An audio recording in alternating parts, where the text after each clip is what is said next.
I'm always looking for an interesting entryway piece or a piece that could go on the wall that's considered artwork. I think this one is it. It's originally a headboard, but I knew I could repurpose it to something pretty unique. So no waiting around, let's jump right in and get rid of all the excess.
I got a long way to go.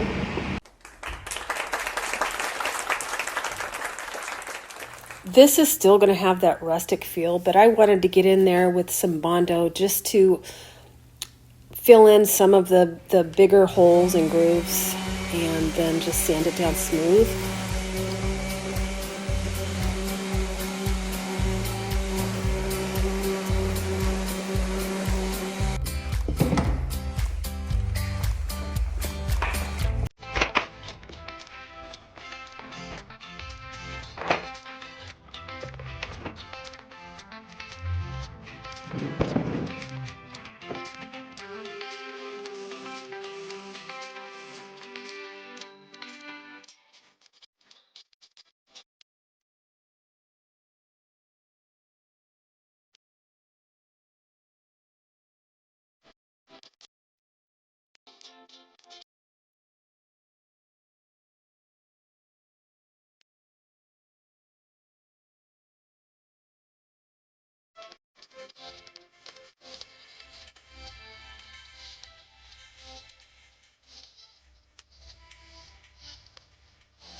Well, I'm not sure what you can do with all the little drawers. Maybe do a little advent calendar kind of thing in the during the holidays, but I absolutely love it. What do you guys think?